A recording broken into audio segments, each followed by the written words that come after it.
In a world where Carolina Panthers fans have an insatiable thirst for Panthers news and opinions, only one podcast roars ferociously.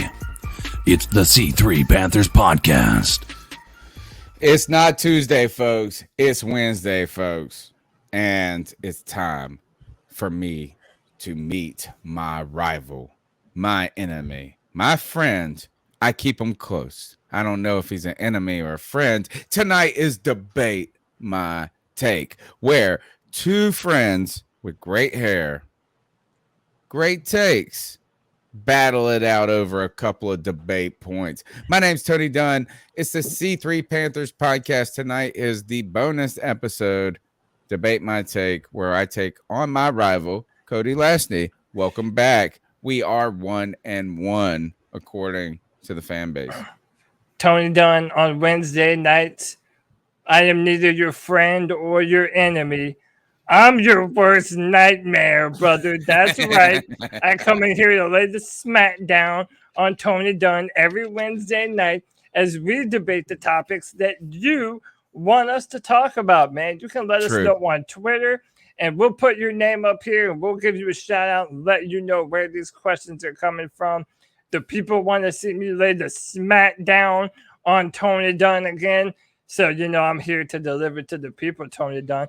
Ain't nothing to it but to do it. Let's roll. Hit us up on hashtag C3 Debates on Twitter. I'll put up posts on the on the Google YouTube community. And check us out on YouTube. Not YouTube, Facebook. I never get on Facebook. But we're on Facebook, we're on Periscope or /Twitter, we're on YouTube, and we put this out iTunes, TuneIn, Stitcher, all of that. Also, check out the other work Tuesday night, C3 Panthers Podcast, as well as Beat Check.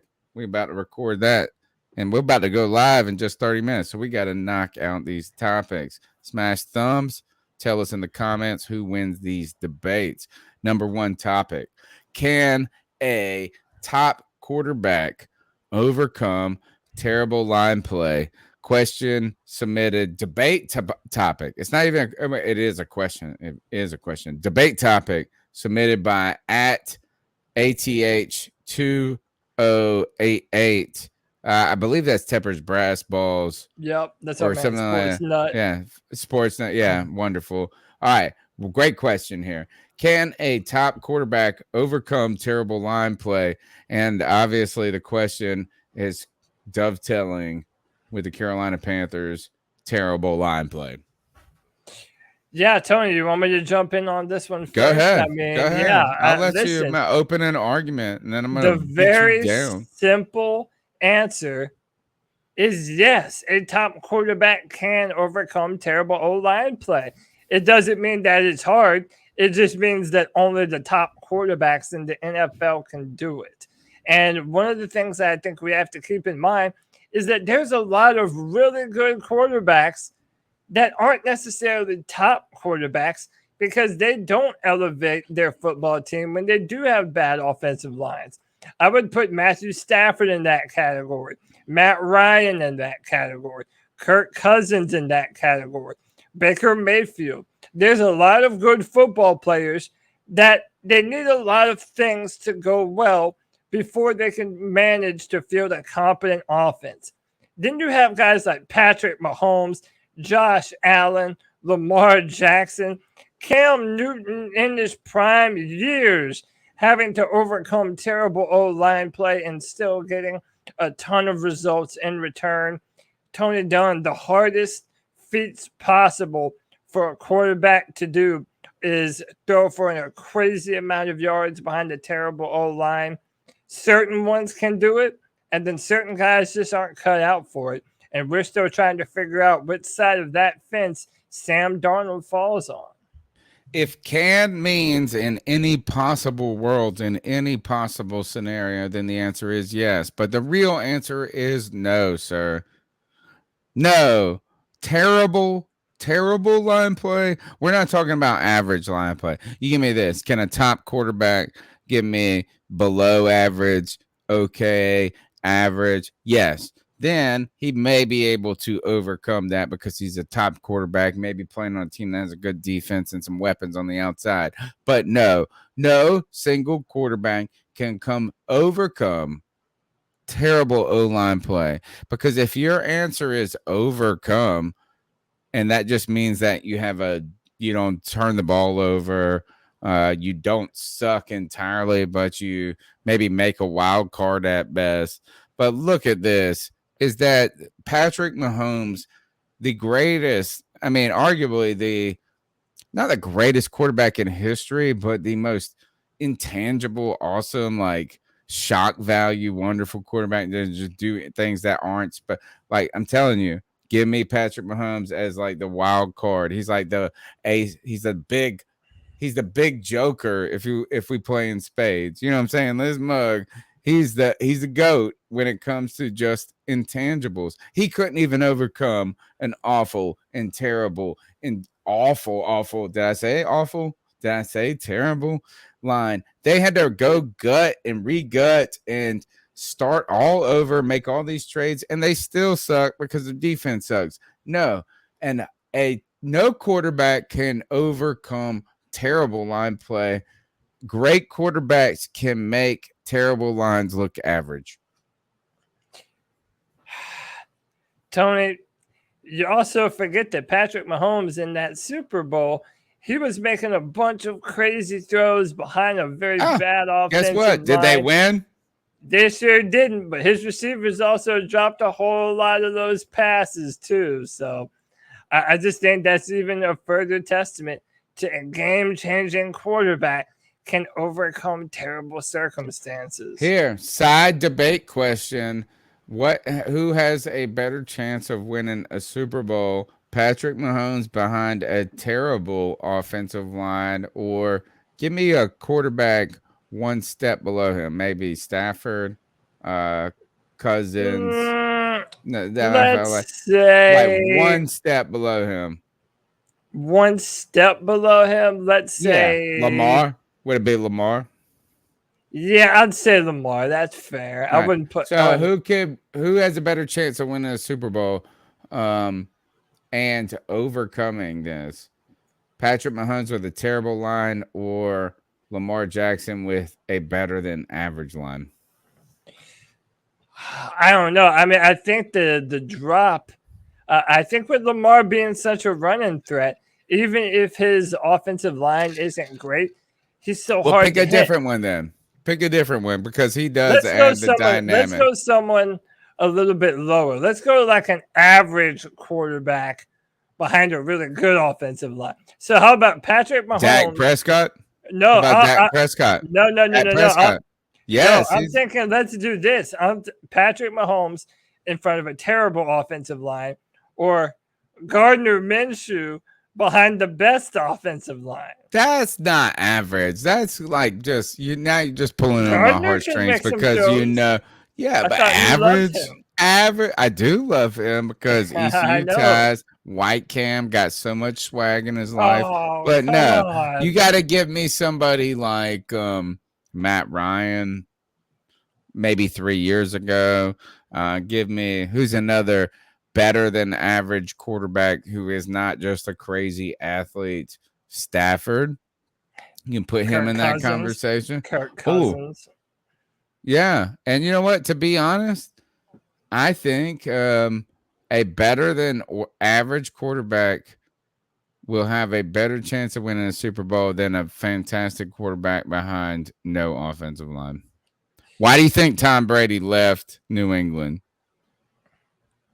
Yeah, well, they also didn't have the receivers either. If Patrick Mahomes still has Kelsey and Tyreek Hill, you never know. He might still have that chance to do it. So, all right, take us to the next topic.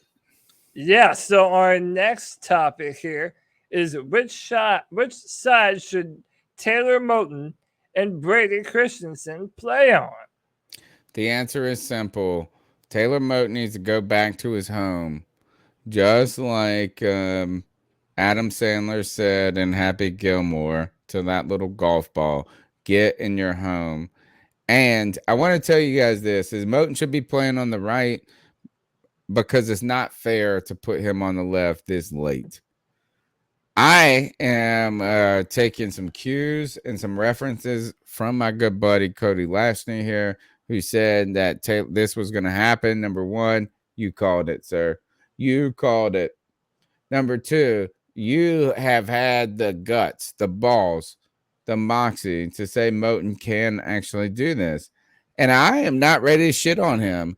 I will argue this is that the dude, you put him on the left side this past week, and he was not like, it didn't look super smooth and natural, but he still wasn't the worst person on the line. But I want you to flip flop them back.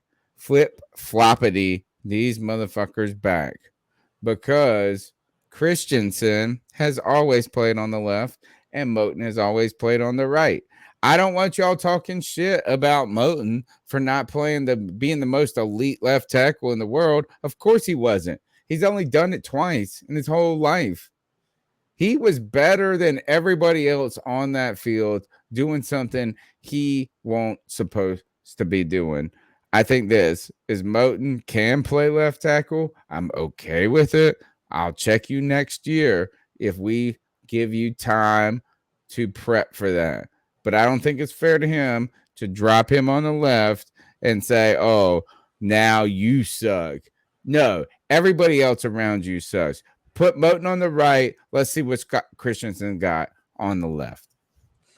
Listen, Tony, I would love to see what Brady Christensen could do at left tackle. But one of the things that you're not bringing to this argument is the context of who our coach is and who our general manager is. It's Matt Rule and Scott Fitterer. And whether we like it or not, they do not view Brady Christensen as a left tackle. They view him as a right tackle. Now, we can go back and forth on whether or not that is or isn't a good idea all day. But the simple truth is the simple truth. The Carolina Panthers coaching staff doesn't want that alignment. Furthermore, we have seen other tackles in the past make the jump from one side of the O-line to another. Our very own Jordan Gross, once upon a time, made that very same transition. Do we believe Taylor Moton to be one of the best tackles in the NFL or not?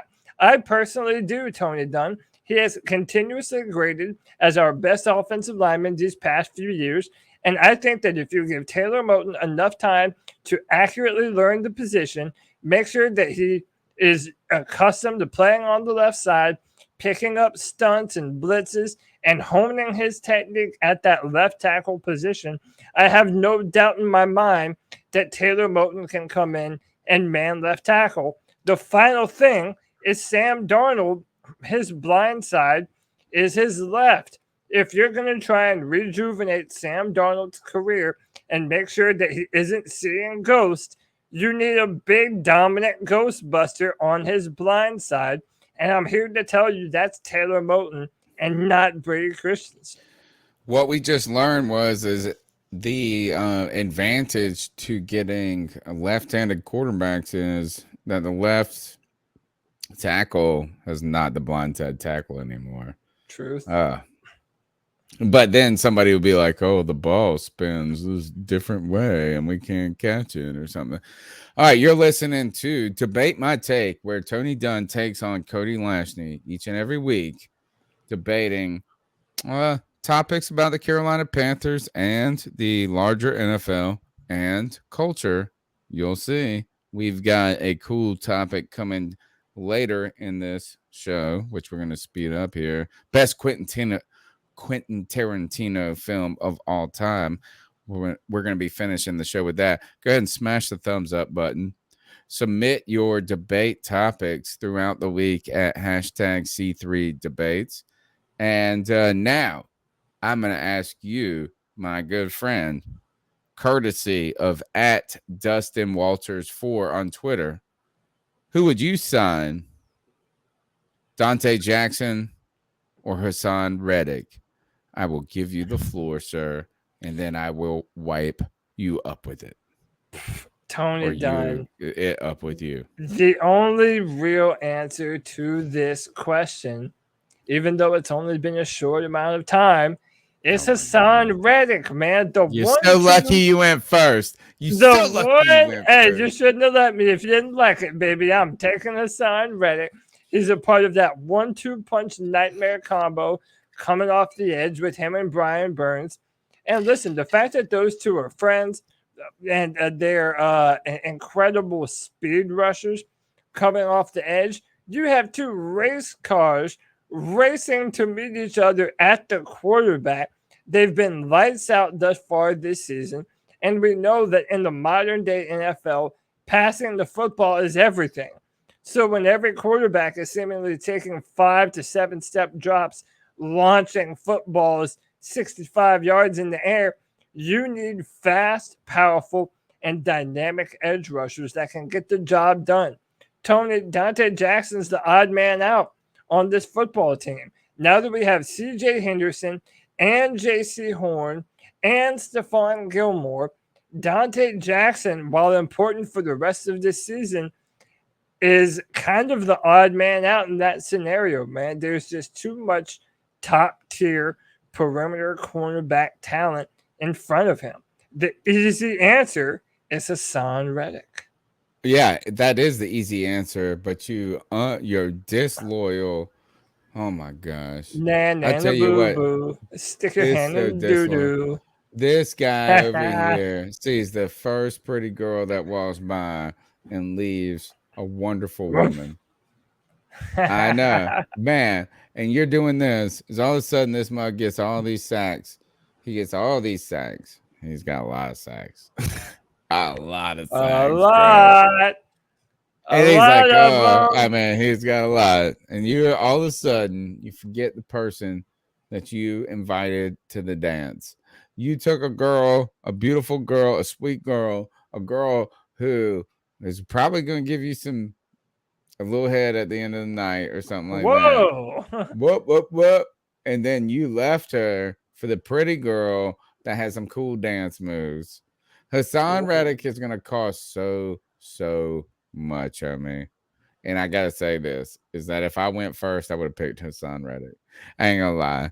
I ain't gonna lie about that. I tell you this, is I've been over I've there, already like, look at mopped that the girl's floor butt. with She be you. twerking on the dance floor. I'd be I've like, already you mopped the floor with you then, so you can see my no, point. no, I don't. Well, I have to take the other side. I don't have to.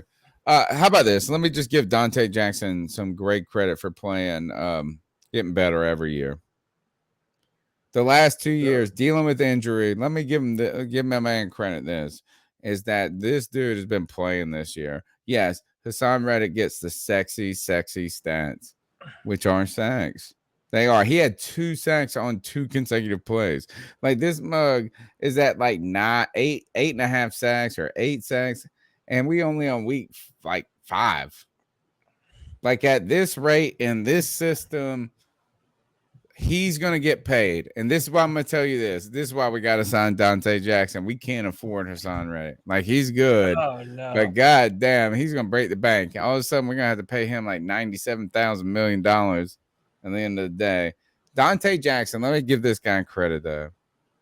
Homeboy has been tackling in the open field like crazy. He been doing a lot of things right. After surviving the purge, that is the Matt Rule purge of everybody and anybody who is related to the previous era, Dante Jackson survived that. What's that movie where they go around once a year and they kill, like you can just kill people? The Purge? Is it the Purge? Yeah, Yeah, that's Purge. it. Yeah, he survived that night. And he got better in the process. I give this. I'm not ready to pay Dante a lot of money, but he will definitely be cheaper than Hassan Reddick. Boy, I like some Hassan Reddick. I don't know if we're gonna have all these corners. Actually, we're gonna have Henderson. It's nice to have 3 covered corners, though. Imagine having JC Horn, Henderson, and Dante. So I have to take Dante here because you took Reddick first, jerk. Reddick's going to cost $1 bazillion, so it's not happening. All right, next take. Next debate topic. How would you fix this offensive line? This is from @Lindsay1216. AJ And he's got Lindsay, some my man, other Drew. good follow-up questions. Do I get to start this one since you started the If last you'd one? like, I have a very simple answer to all of this. I have I'll the tell you entire this. formation You in my can't. head. How would you fix this offensive line? You get a fucking different one. That's what you do. And sadly, okay. you ain't there. It's unfixable at this point. I truly believe that the Not true. Carolina Panthers offensive line is not only offensive, but I don't think it will marginally change for the better or the worse. It might get a little bit better. It might get a lot worse.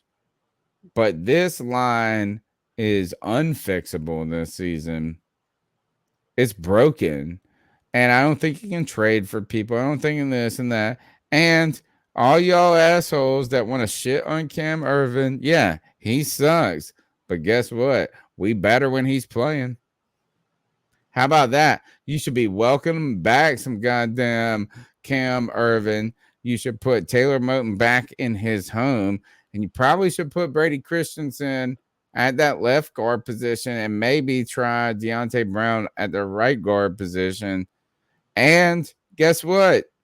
Paradis sucks. It's like you know what Paradis is? It's like hell. And guess what hell is? The opposite of paradise, bro. This line is unfixable. It's going to be at best. You're going to be, you know what? Welcome back, Cam Irvin. You better be, y'all mugs need to be on your knees sucking Cam Irvin's, you know what? Because we are worse without him. And don't give me no Pat F-line. Oh my God. Don't give me no John Miller. This shit sucks, bro. These guys are just bad.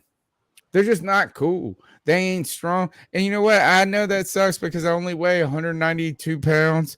So I ain't going to go push around John Miller. But maybe I would, you know what? I'll be watching that tape of what my man did to him. And I'm going to do my left and the right. And then I'll be back past him. These guys suck. Unfixable. Unfixable is my answer. Tony, your dear sweet mother isn't here to do the deed. So allow me to wash your mouth out with soap. Okay? Because what the actual answer to this is that yes, we can fix the offensive line. And as always, your boy Cody has the answer. We're going to go back to my previous statement. We're going to put Taylor Moton at left tackle.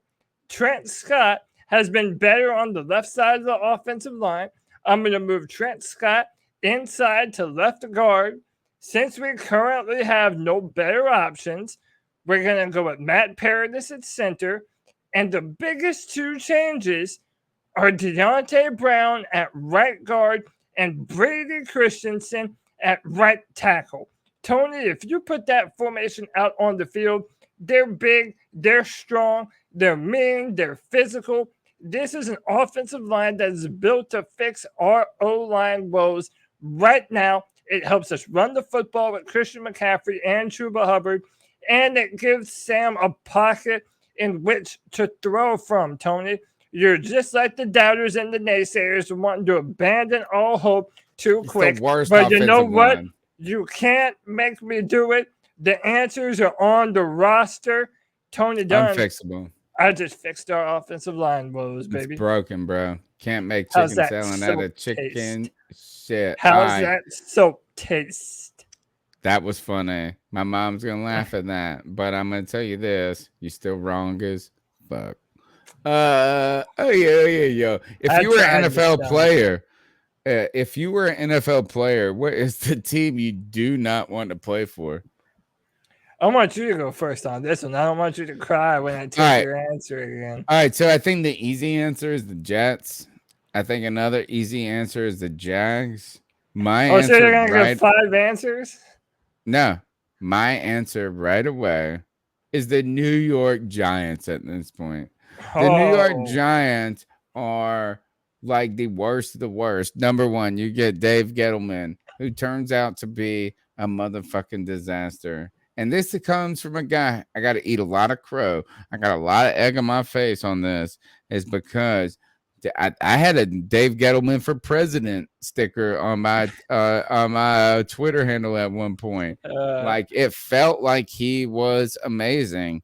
But I tell you this: is these teams, the New York Giants just suck from every possible thing. And what's awesome about it is like Dave Gettleman tried to like a counteract what he did in Carolina, and then like Dave Gettleman's the worst GM in not the worst. He's like one of the bad. He's not a good GM. He doesn't listen to his own mantras. He goes and says, "Don't use free agency. Use free agency to set up the draft." And then what does he do? He doesn't do that. And then he drafts 3 corners in a row when he's here in Carolina. He drafts Saquon Barkley at 2. He drafts David Jones to try to say, look, Dave Gettleman's problem is this. He's trying to prove to you that he's smarter than you. Like he just has to prove to you. It's like going into James Bond and playing pistols only. 007 playing pistols only. Like I'm just trying to do it because it's cool.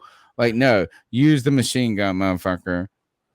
Daniel Jones is not worth 6 or whatever. Daniel Jones sucks. Joe Judge, terrible. Nate Soldier, worse. These guys, all the things that he tries to do because we told him he should do, he goes and does them, and then he does a bad job at them. The New York Giants suck, dude. Like, it is a dumpster fire right now. And I tell you this, if I'm a New York Jets fan, I like Zach Wilson. Like, all right, I like Trevor Lawrence. I'm ready to fire Urban Meyer. But the New York Giants, it's a mess. And I don't want nothing to be. I don't want to play on that team. Tony Dunn, listen, you could not be more wrong, man. Because even though the Giants are bad, at least they have some Super Bowls to show for all their recent woes. And then on top of that, they're still connected to New York City, man. The city with so much history and culture and people and fans. Tony, you whiffed on this one because there's only one clear answer. The New York Jets? It's the Detroit Lions, Tony. What are you talking about? The Detroit Lions are an absolute dumpster fire every year. They're 0-5 currently on the season. They have a coach who's emotionally their head coach is a crybaby, crying after a 2-point loss to the Minnesota Vikings. Oh, and you get to live in Detroit, which is basically looking a little bit like Pakistan nowadays, okay? I don't know if you've ever seen some images of that place. Let's just say I'm not going there on a weekend vacation, okay, Tony Dunn? That is a failing organization. They have a terrible quarterback in Jared Goff. Their outfits are ugly. They live in a bad city, man, where people don't want to go and where they don't want to live. And how dare they ruin such a strong and noble mascot and logo like a lion? Because the lion is a fraud, man. It's They're all about not the tiger, even worthy of the logo that they have, Tony Dunn. You couldn't be more wrong. The only answer is the Detroit Felines. Funny story, just to back that up here. I had a friend that his parents moved to Detroit for a job, and his mom got pulled over by the police at like 11 o'clock at night. And she was like, "What did I do wrong?" And the guy said, "You stopped at a stoplight." He's like, he's like, "Just go. There ain't nobody around. You don't need to get carjacked." So she got pulled over for like, all right. We gotta hurry this up. I know, it's funny. Last question, and then we gotta get out of here. We got 9 o'clock. Nick Carboni's gonna be here in 2 minutes. Best Quentin Tarantino film of all time. You get to go first. Tony Dunn, there's a lot of different opinions on this, but I'm here to tell you it's Kill Bill. Kill Bill is one of the greatest, not even in the top 3 Tarantino movies of all time, man. Listen, you had David Carradine in one of his best performances of his entire career. The lore in that movie is incredible. that he had this deadly crew of assassins, Tony. He had the Cottonmouth, the Snake Charmer, the Copperhead, the California Mountain Snake. But you know what? He should have killed the Black Mamba. He should have killed her, but he didn't. And you know what? Her epic rampage of vengeance over her lost daughter. It's one of the greatest Quentin Tarantino movies of all time. Incredible action, incredible violence, incredible swordplay, incredible score. Tony, the Kill Bill, really movies themselves are incredible, and that is peak Quentin Tarantino storytelling. Kill Bill. Clearly, the answer is Dusk Till Dawn. No, I'm just kidding. What? No. Actually, I love Robert that movie. Rodriguez, right? The answer is very simple. The best and greatest screenplay of all time. Screenplay of all time. Like, we're putting it up there with like Charles Dickens' Tale of Two Cities type writing. Wow. And it is Pulp Fiction, homie. Pulp Fiction is the greatest screenplay of all time. Not only is the casting the greatest and the most wonderful thing between John Travolta, one of his best films, Samuel L. Jackson, one of his best films, everything about it. I'll just close on this because we got to go meet Nick Carboni right at this point. The dialogue alone from Pulp Fiction, like, you don't even need to, you know what? Thank God, you know what? They had the best casting. They had great directing. They had all this. But you know what? It would have just been a great book. My man, when he says this, he said, you throw him out of the feet. Would you let me rub your feet? Would you? He said, reach in that bag, give me my wallet. Like, let me taste that tasty beverage. Like, all of this. Man, oh, my favorite is, what do you think, Marvin? What do you think? And he turns around, blows the goddamn head off. He's like, you know what Marvin said to him? He said, I ain't even got an opinion. And he got his head blown off. Or Quentin Tarantino's best, what do they call it? Cameo appearance, when he said, of course, I know the coffee in my cup is good. That's why I buy it. But I want to know why there's this dead motherfucker in my garage. That's what I know. He didn't say the garage. Look, wonderful. Not. Top to bottom, Pulp Fiction, no doubt. We got to go. Debate my take. Hashtag C3 debates. Check us out. We'll give you all the plugs in the next show. We got to go meet up with Nick Carboni. We out of here, mofos. And let us know who won in the comments, a.k.a. Cody Lack. Duh.